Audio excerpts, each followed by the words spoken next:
I thank everyone for their patience as we were getting the technology worked out, because this is live streamed.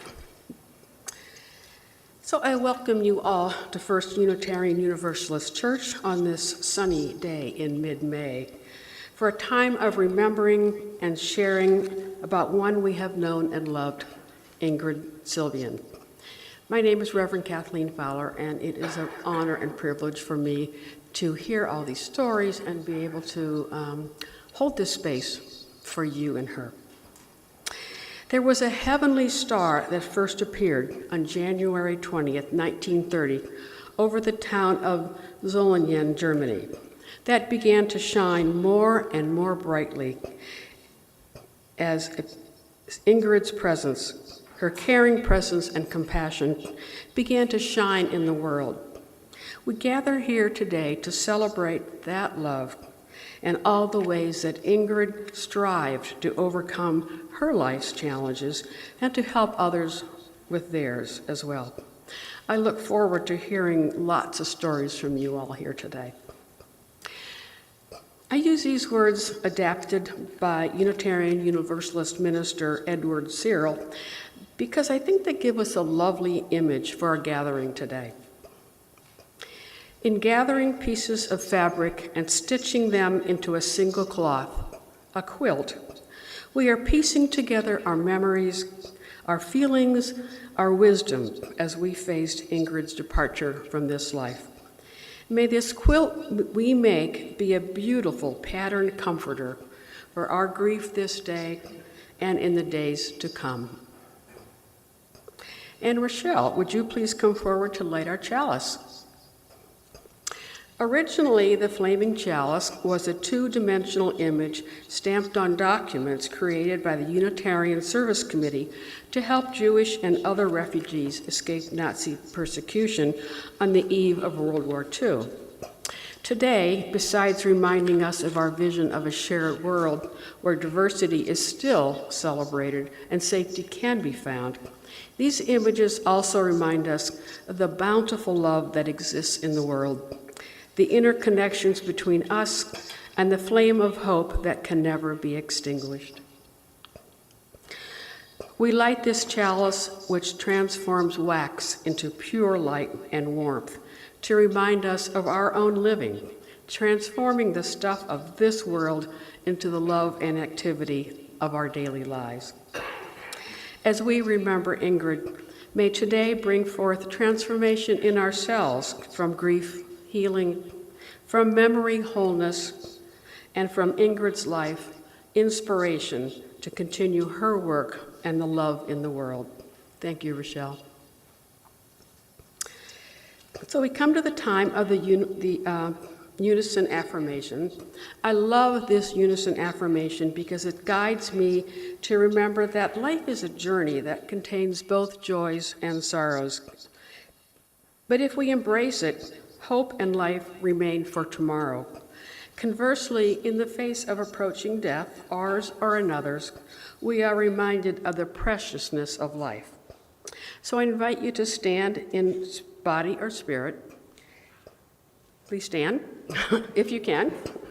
And these words are printed in your order service. I'm going to say the line and have you repeat it. In the presence of life, we say no to death. In the presence of death, we say yes to life. Thank you.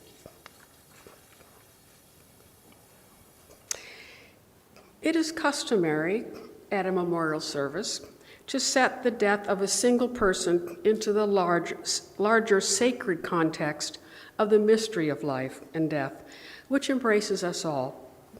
And I spell that word mystery with a capital M because our human minds and our hearts will always struggle to make sense out of the richness of life held in one hand and the hardships of life held in the other as we meditate on this mystery. Names used for that richness in life are manifold: God, Jesus, Source, ground of all beings, as Paul Tillich understood it, ultimate reality, Yahweh, Allah, and Brahman, among many, many others.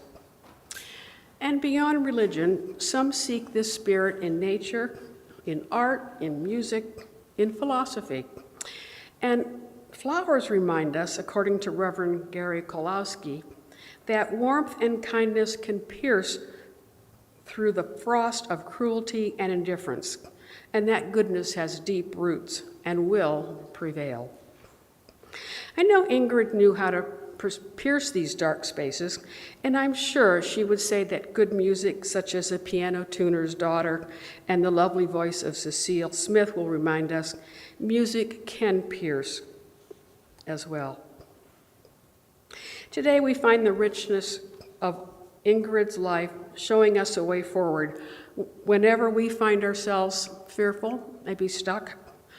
Start at home, love others, reach out to thank those who need care, and look for Ingrid's star.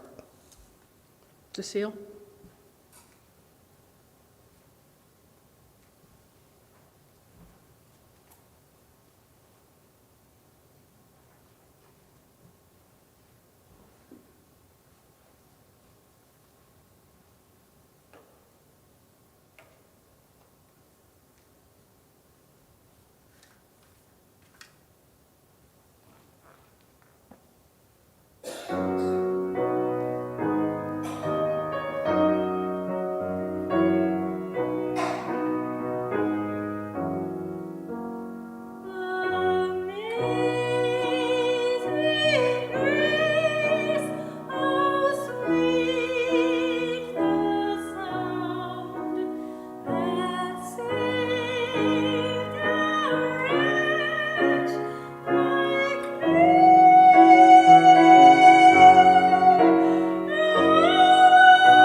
Cecile, thank you so much. So beautiful. It is our tradition to set the death of a single person into the literate, larger, sacred context of the mystery of life and death. The first reading will come from the pen of poet Nancy Wood. Would Rochelle Martin please come forward to give us the first reading?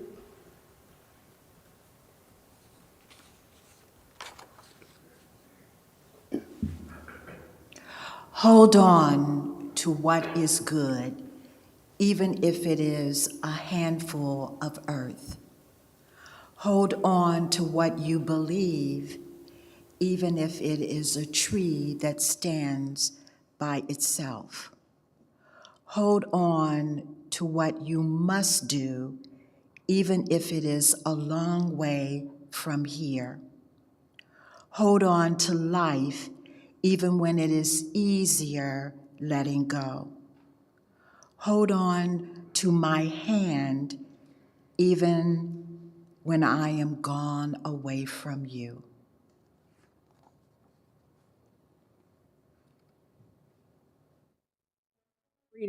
For our second reading, we turn to the wisdom of the Hebrew Bible, Ecclesiastes chapter 3, verses 1 to 8. And would Sherry please come forward? The title of this book, commonly used in English, is a Latin transliteration of the Greek translation of a Hebrew word.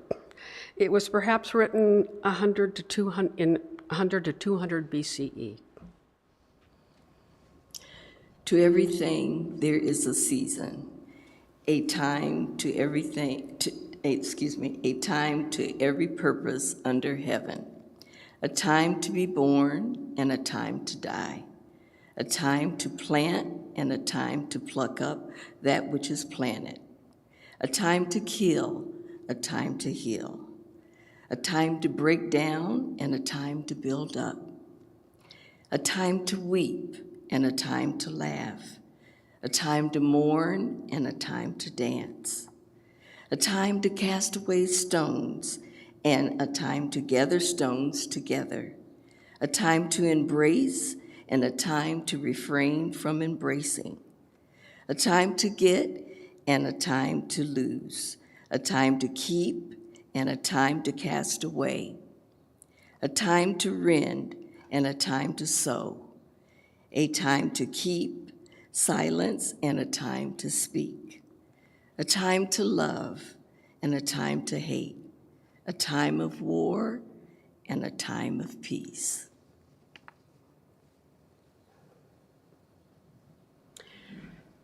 And our third reading is an excerpt from Ingrid's book written for children, The Piano Tuner's Daughter, that was published in 2013. And Diane is going to read this for us, a couple pages of it.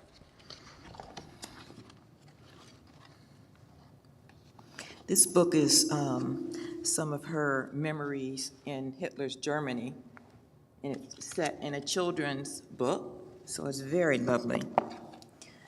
My mother warned me to stay away from Sonia because she was a Mischling, and she was afraid the Nazis would find out and get mad for me playing with a half-Jew. Many houses have already been destroyed. Others were standing as hollow shells. More and more buildings were being hit by the bombs. There were more and more shrapnel to collect, and our collections got bigger and bigger, but the people's got sadder and sadder. Suddenly, the German soldiers arrived everywhere. They gave us special papers, and we were sent away so quickly I didn't even have time to say goodbye to Sonia. My mother and I were sent far away to Cologne, up into the mountains out east, where we were safe from the bombings. But not Sonia, not her father. He was not safe. He was arrested by the Nazis and was taken away forever. I feel like I'm in school. This is the picture.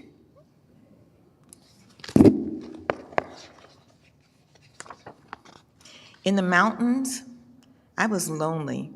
I often held the red piece of shrapnel in my hand, remembering Sonia.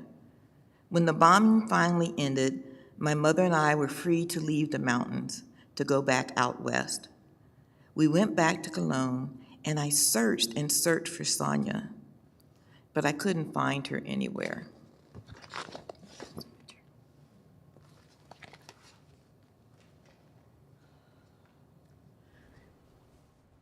Such sadness. Let us sit with that for a brief period, honoring all of those who are victims of these horrendous crimes.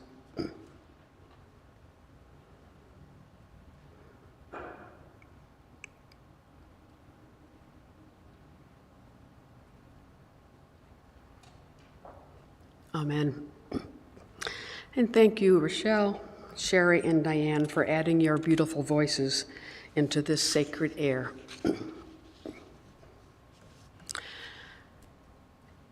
As we come from many faith traditions, different streams of spirituality, different ways of answering that question, what is this world all about?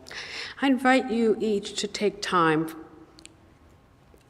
time of silence for your own prayer, your own meditation, to seek what grounds you from your spirituality. For this silence, a time of silence, I call on words by our former senior minister, Reverend Mark Bellatini, to lead us into this sacred time. You, silence, are the ground on which we build the fragile sandcastles of our every spoken word. You, silence, are the wide, bright delta into which the river of this prayer fans out before it flows into the indigo, deep, quiet, dark, and lovely. Come, silence, fill this moment.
Thank you so much, Nathan. So beautiful. So this is the story of a beloved life. There's a whole lot I don't know about her, but I was able to glean things from different kinds of printed information and with help from some of you.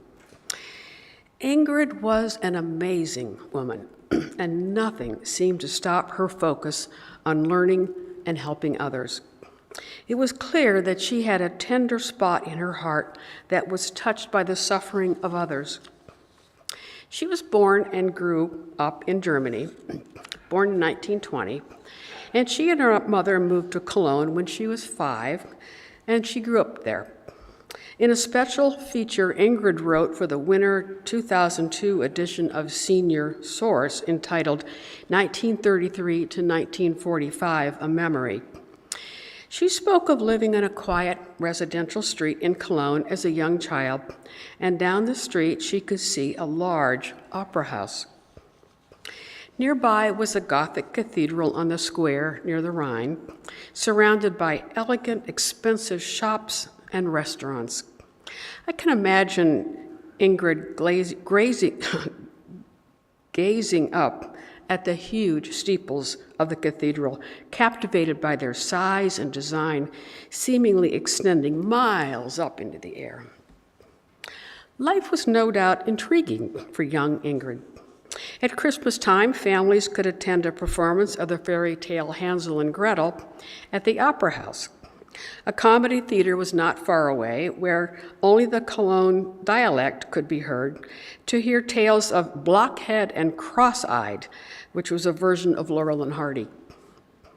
Sundays for the family brought Ingrid and her best friend Margaret together to play on the outside terrace of the old opera house, playing between the tables while trying to avoid waiters who were dressed in elegant black tails bearing trays of scrumptious pastry for guests. When exhausted, Ingrid and Margaret quieted down to take in the musicians playing classical music for guests. And this talked about how they just stared into the musicians' faces. In those days, Jews and non-Jews lived side by side without ever knowing the difference. Then, gradually, as Ingrid wrote in 2002, Jewish families started moving or disappearing. But the girls understood none of this. As Ingrid wrote, finally, war broke out, and during one of those heavy bombing raids on Cologne, we were forced out on one of the last trains with few belongings to points unknown in eastern Germany, close to the Czech border, where we stayed until the war was finally over and we were allowed to return. When they returned in 1945, the streets were unrecognizable, with rubble and empty shells of houses. Living was hard and food was scarce. But for those who survived, they rebuilt one stone at a time. But she knew others were never to return. From this memory, Ingrid fashioned the sadness in her book, The Piano Tuner's Daughter. And she also used these memories to support the showing of the movie After Auschwitz, a documentary that follows 6 different extraordinary women capturing what it meant to move from tragedy and trauma towards life. Although Ingrid was not Jewish, she was a fierce advocate for Jewish people and had a deep, abiding connection to Judaism and all those who suffered under Nazi Germany. She was involved in some way with bringing or promoting the show of the movie After Auschwitz at the Drexel Theater, along with a Q&A panel following the showing. This post-Holocaust documentary follows 6 extraordinary women, as I said, capturing what it means to move from tragedy and trauma toward life. And what I might say, this video is available through the Columbus Public Library. We just reserved it yesterday, so get in line. Additionally, Ingrid volunteered with Columbus Family Jewish Services, and I'm hoping someone here will be able to speak of her work with this important organization. Ingrid was a fierce advocate for individuals with mental illness, providing care and services in housing, medical aid, clinical care, and so much more. She helped found the National Alliance of Mental Illness in Franklin County, and she was a co-founding board member of NAMI. She also served as a secretary for the Planned Lifetime Assistance Network, which you will hear more about later. She had many letters written to the editor of the Columbus Dispatch that was published over the years, more than 40 of them, mostly focusing on the need for better care of individuals with mental illness. Ingrid also started a support group for individuals with manic depression. I want to offer a few more ways that Ingrid touched the world. She was a chairperson of public relations of the Columbus chapter of the Gray Panthers. She was a board member of the AARP. She was a member of the BREAD organization, Building Responsibility, Equity, and Dignity. She promoted hospice. She attended the Franklin UU Fellowship in Whitehall from 1968 to 1988. I guess it's about that time she started over here. And she attended the Unitarian Universalist General Assembly in Philadelphia. And she had a proficiency speaking Old High German. Now, besides the way that she tended to the world, she also tended to her own family, which she loved. Ingrid had 3 daughters with her first husband, Stevie Lauder-Jung, Monica Gleason, and Deborah Gleason, and her grandson is Max Stevens. Ingrid married Sidney Silvian and later retired from elder focus on North Central Mental Health Services in 1996 to be a caregiver for him due to his Parkinson's disease. And so much more, I am sure. I first wrote that Ingrid was tireless, but, she was human, like all of us, and fatigue is part of that, yes. Yet, nonetheless, Ingrid was always able to rally when needed. Her amazing care and love of individuals, especially those in need who are not always recognized by the world, filled her with determination. Ingrid, your NAMI family, and so many others throughout Central Ohio and in the world miss your strength, your endurance, and your laughter. May we carry your spirit and determination in our hearts. So, it is now time to hear from you, dear friends. I invite Albert Azierno and Rachel Martin and Terry Russell to start us out. Albert?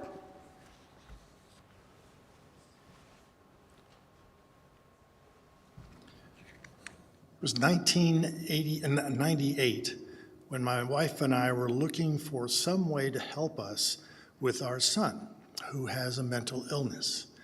And my wife said, I have heard of a new organization that's just getting started. Why don't you go and see what this organization is like? So I went, and I was introduced to Plan Lifetime Assistance Network of Central Ohio. And there on the board was a lady that was looking at me, staring. And the eyes that are there. It's almost like, oh, you want to do that? And that was Ingrid. And I kept looking. I asked 2 questions at this meeting, and then I left, and Ingrid came up next to me and said, "Would you like to be on the board?" Don't ever ask questions at a meeting. It'll get you in trouble. But that was in 1998, and in 1999, Plan took its first clients. And we are still in existence today, helping the caregivers of those folks who are or who have a mental illness. But Ingrid has always been there. She has never left us. Even though she left the board, she still, every time I would see her, she'd look at me and say, "Hi, Al, how are you? How's Plan?" And it didn't make any difference where we were. We could have been at the NAMI walk. We could have been at the NAMI dinners. It was always a cheerful and a big smile and saying, "How are you? And how's Plan doing?" And I was always able to say, Plan is still in existence. Can't say a whole lot more, I'll just leave it there, but Plan is still here. I was just thinking about Ingrid, and I kind of look forward to seeing Ingrid again and finding out what board she wants me to sit on.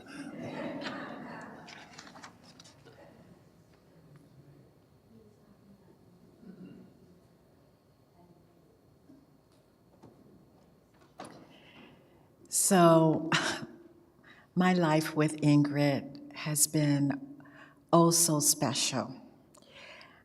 When I came to NAMI in 2009, I thought I was all of that in a bag of chips because I was the executive director.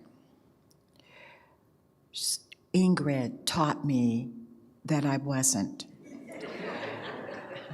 She came to me along with Ann Sarin, who is in the audience, to let me know that I was going to be working for her. I worked for her tirelessly, and she gave me ways that I needed to improve NAMI Franklin County. She taught me so much. She came to me and told me that we were going to go to the Capitol, to the state Capitol, and do the program for people with a mental illness. And I said, I know nothing about going to the legislature to do any kind of a program. And she said, I will teach you. So on her last days, she still gave me work that I needed to do. She said, now I want you to put out this document, and it needs to be included in everything that we give out to NAMI, from NAMI. So I will treasure her always. She has been a true friend, a true confidant, and a woman who believed in the cause of helping people who are living with a mental illness.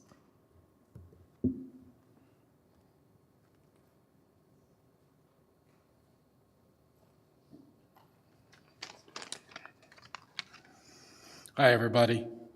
I'm Terry Russell, former director of NAMI, Ohio, and it's an honor to be here today. A sad day for me, for someone I loved, but a great day also to celebrate her life. In 1957, yeah, I'm an old man. I was 13 years old in 1957.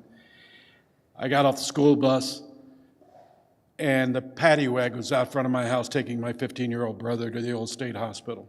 The old state hospital, not the one now, not the new one, the one before that.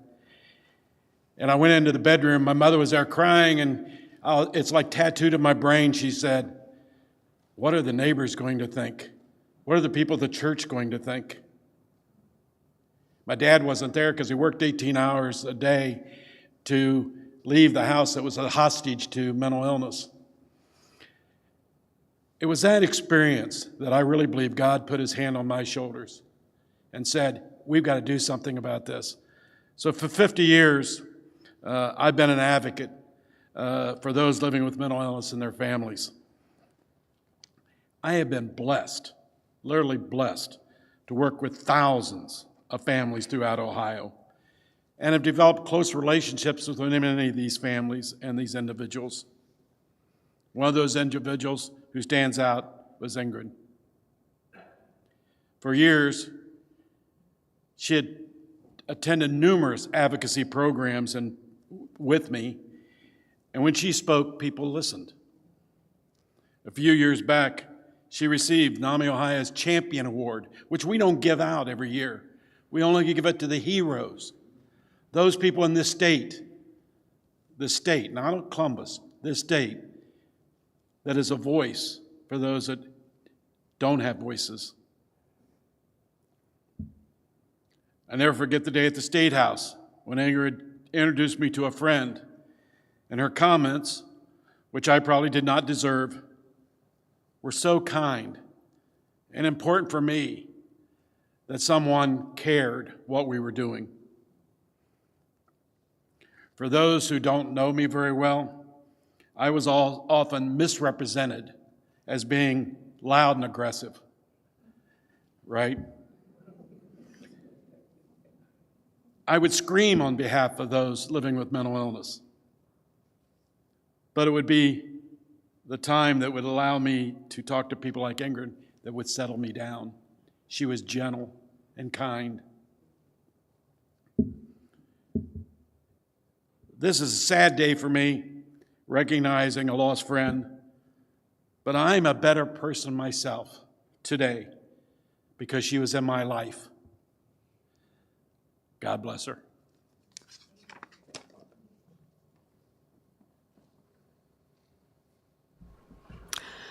Thank you, each of you. And now I invite anyone who wants to come up and speak for 2 or 3 minutes to share your tributes of Ingrid. If you would prefer to speak from your seat, just wave your hand and I'll bring the microphone down to you. But who wants to come up and start us out?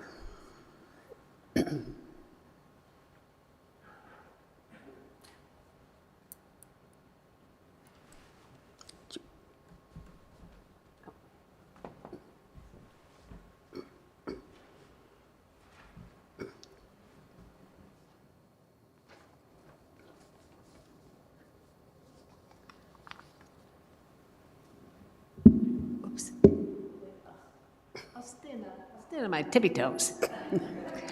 I have known oh dear. Is this, no, I guess it's okay. Here, we'll just you want to hold it? Oh, yeah. I'm going to take it over. Well, thank you for this opportunity to speak about Ingrid. I have known her for years and years from this church, probably when she first came here. I came in the mid-'70s, and she may have come sometime after that. I can't remember how I got to know her, but we came to be good friends over the years. And she had told me about her involvement with NAMI, and consequently, I have been one of their annual supporters with a check. I became a regular contributor. During COVID, she was one of I had a list of people who I kept in touch with by phone, and she was one of them that I kept in touch with. And I'm compulsive enough that every time I spoke with her, I put the date down. And I forgot to bring this today. But there were several, I don't remember calling any men, but several ladies who were, that I had known mostly from church, but some of them were friends outside of church that I kept in touch with. And we would have lunch sometimes at Bob Evans. She told me about an award that she received from NAMI because she was such an advocate for her daughter with mental health issues, and the award was NAMI Mommies. And I thought that, that just kind of summed it up for me. She was a great listener, and she was a great listener, but she was also very honest about telling me about her struggles, and we discussed those quite a bit when we would be on the phone, or even before that, when we would meet in person. Thank you. That's kind of what I wanted to offer. Here, does that go back? Oh, sorry.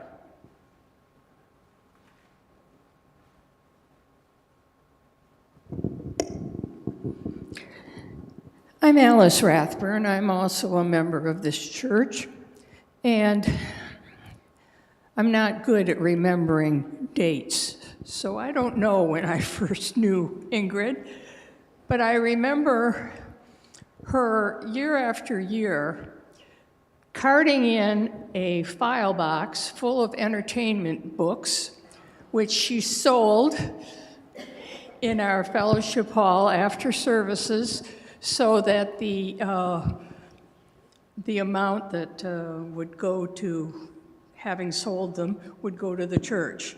It was one more way of contributing. The way she contributed even more so was, I was our bread team leader from 2001 on. Now I'm kind of sharing that responsibility with others. And Ingrid came to every single one of our listening sessions, of my listening sessions in the fall, each fall. For those of you who aren't familiar with bread, we have a listening session at all the congregations and then vote several times down till we get to one new problem that bread should be dealing with.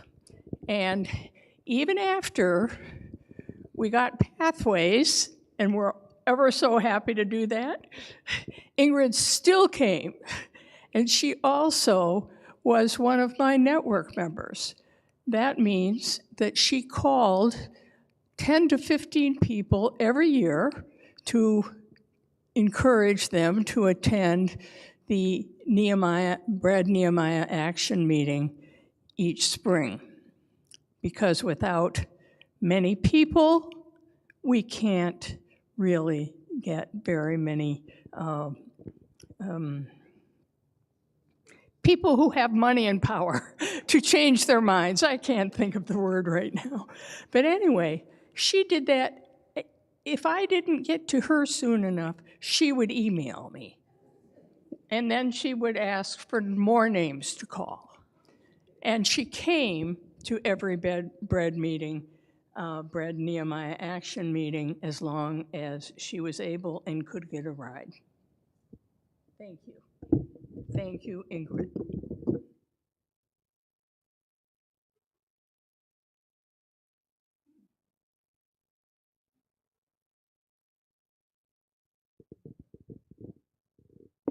Thank you. I'll just stay here in the seat. But we just went to the Bread Nehemiah rally this past Tuesday. We had 12 people, and we sat in UU's section, by the way. But we are so grateful for all of our time with Ingrid. I can't even remember when we met her, but it was probably like 20 some years ago. She used to be on the Consumer Advisory Council at Adam Board, and I know we got in contact with her then. But in 2017, she started being on the Pathway Advisory Board. And so she used to come, and every event we would do, she would always donate her time. And I used to put her as greeter, because I said, Ingrid knows everybody. But that was always a bad thing, because nobody could get past the front desk. She would be talking to people. But she knew everybody, and we loved Ingrid. And we're just so thankful that we had the experiences with her. So.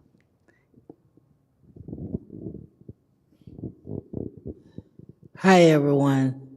I didn't know Miss Ingrid too good, but it sounds like what I heard about her, it was awful nice, and I would like to meet her.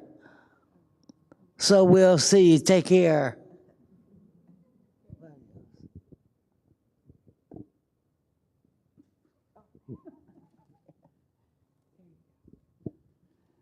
Yeah, good afternoon. My name's Ann Sarin, and I'm a huge fan of Ingrid's, and I think back and how smart she was. And her husband, Sid, was an attorney, and the really good ones, they remember everything. I didn't really know him, but he could not have recalled things the way Ingrid did. She'd say, well, remember that meeting? It was 6 years ago, and it was about... No.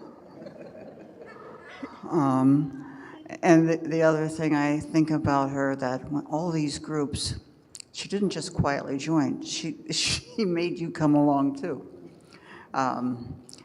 And thirdly, I have a son who says things such as, "Say what?"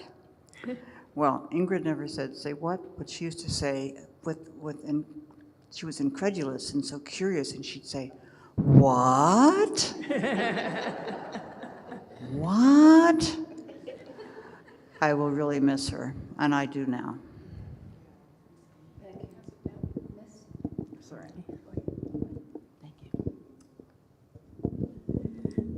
I was introduced to NAMI in 2014, and that's where I met Miss Ingrid.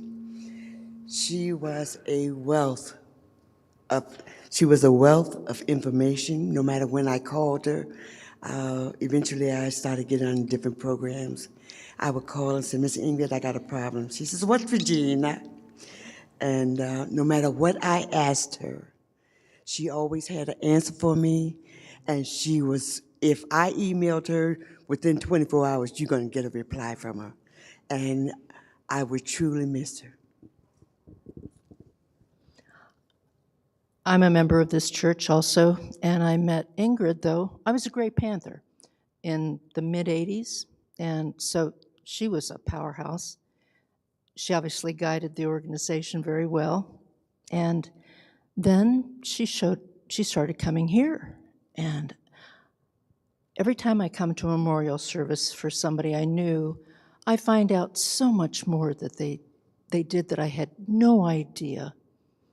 It's amazing how her influence has influenced us all. We all hope to be as extraordinary as Ingrid was. I met her first in 2009, actually. I have a son with lived experience, and that was his first hospitalization in 2009, and I remember attending NAMI walks, and I was a bag of nerves. It was, a traumatic thing to have your loved one hospitalized, and it was my first time, and it was Anne and Ingrid, who were there at NAMI Walks in 2009, who were so supportive towards me. And ever since then, Ingrid has been a wonderful friend and confidant, and we just all aspire to be like Ingrid was. And I'm going to miss her at support group meetings, where she would always go and get her copy of Dr. Javier Amador's book. And this isn't it, she would always make certain to tell, especially the new people, to read this book, because the title of the book was, I'm not sick, I don't need help. And so, because we deal with a lot of people with lived experience who have anosognosia. She could pronounce that word. She finally got to the point where she could pronounce that word like the rest of us. But I know that she's with the Lord now, such a beautiful spirit, and we're all going to miss her very gratefully. I'm going to stand up. I'm going to stand up because I want you to see what I have on. I wore this because Miss Ingrid was the best, and I wanted to give her my best in showing up today.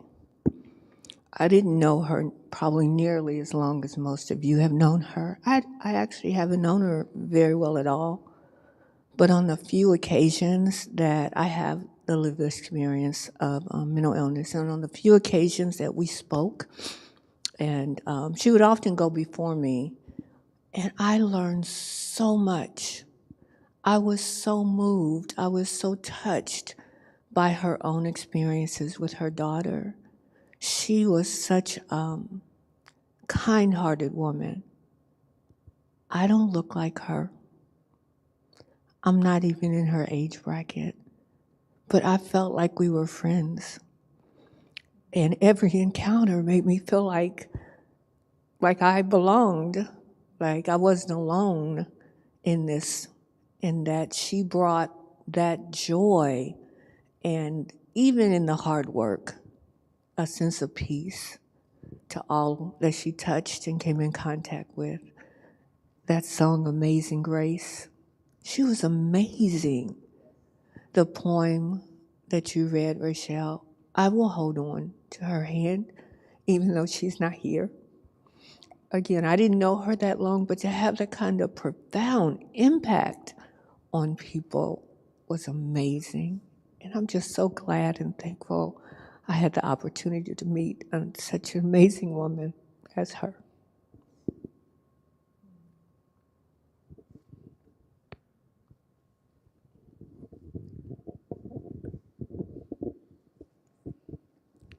Hello, everyone. My name is Cora, and I was with the Bread organization for 8 years. And I know that right from the beginning, even though of the 15 congregations I worked with, First UU was not one of them. But I felt very connected to this church through Alice and through Ingrid. I remember seeing her ticket every year at the Nehemiah Action. And then toward the end, I feel like it was, right around the time of an event, we would get an email or get a call to our office that she needed a ride. And I just thought of the fact that, the bustle of trying to get things together for that big of an event. And I just knew it was so important to her to be there. And that I set aside time to find a carpool, especially for her and her friend Rosemary. Her daughter's here with us. And I just thought, Rosemary and Ingrid would keep in contact. She would tell me about their phone calls and look for her at the events. And a lot of people look around at Bread and say, where are all the young people? There's so many older people. And I said, older people are who make the world go around in the justice world. I said, people like Ingrid were really the ones who showed up. And I said, young people shouldn't have an excuse, because whether she had a ride or not, Ingrid was going to do her best to be there. And I'm so grateful that I was able in that small way to help get her to the events, because anyone who gave her a ride said, it was worth having her in their carpool, because it really meant a lot to her to show up for justice, and clearly listening to her life story. It's obvious that she lived out her passion. So I'm grateful that I got to know her even briefly.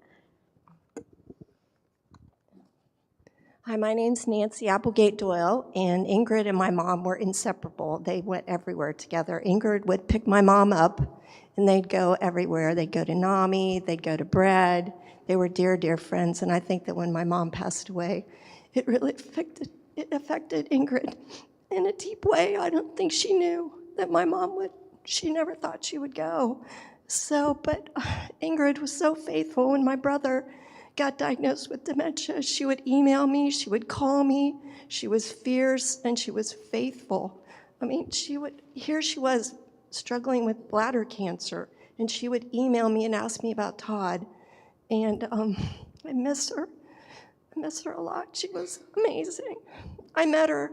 My mom started doing the NAMI walk when they were doing it at OSU. I don't know if you remember, I don't know how many years ago that was.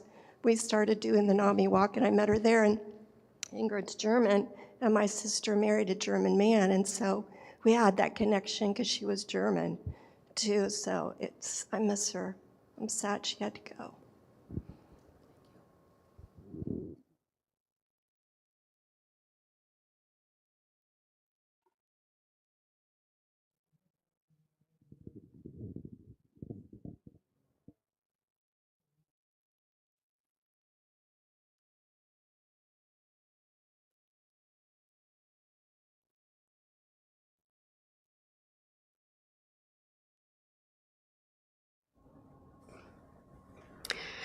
We now come to the time of the Litany of Remembrance, and I invite Diane to come forward and lead us in this litany, which has been adapted from the words of Rabbi Silvian and Rabbi Jack Reamer.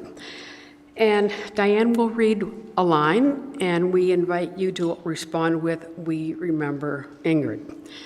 And I would like to add one more note. Thank you, Anne. Anne has asked for something. When we are remembering Ingrid, we also remember all the Sonias of the world, young and old, male and female, whose lives were cut short through brutality.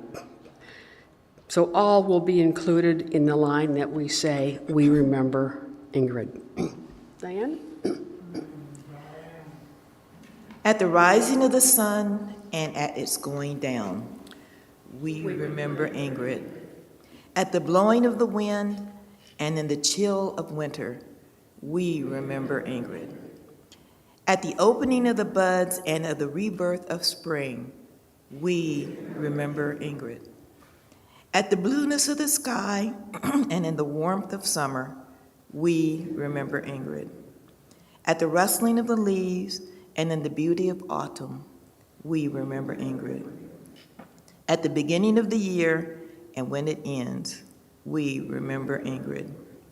When we are weary and in need of strength, we remember Ingrid. When we work for justice for all individuals with mental illness, we remember Ingrid. When we reflect on the pain in the world and feel helpless, we remember Ingrid.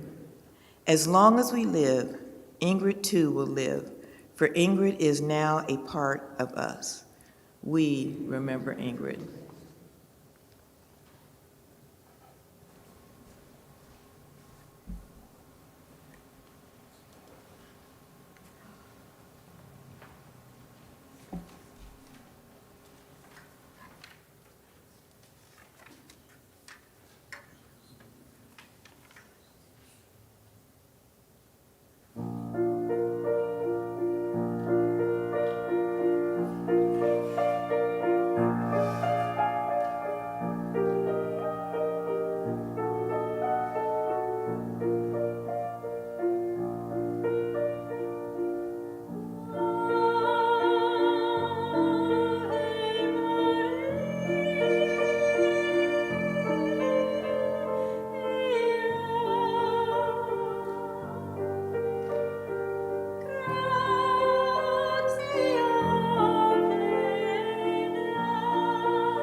Cecile, your music is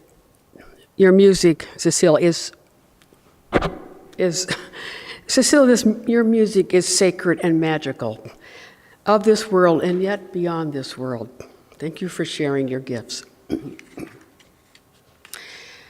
Thank you, all of you who have attended today. You have made me feel Ingrid's presence in this room today.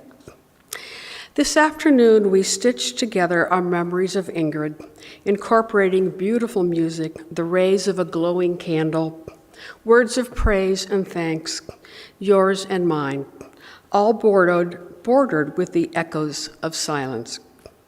Let the beauty of this quilt created here remain with you, carried in your heart, offering its gifts to you over and over, and thus out into the world where it is so sorely needed.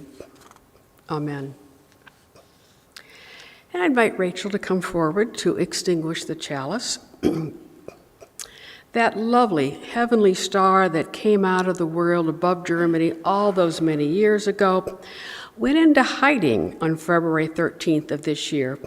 Know that, however, although this star can no longer be seen with our human eyes, Ingrid is being surrounded by love and filling us with her love. Perhaps you can feel that love right this moment. We extinguish this chalice, but not the light and love that it represents. May Ingrid's light and vision continue to feed us and the world. These remain forever. We fashioned a quilt today, a quilt made of love for Ingrid, made of the stories that made her the unique person she was, and a quilt made of love for this gathered community. Your presence today has been a blessing. And I invite you to go down to Fellowship Hall and partake of some good food.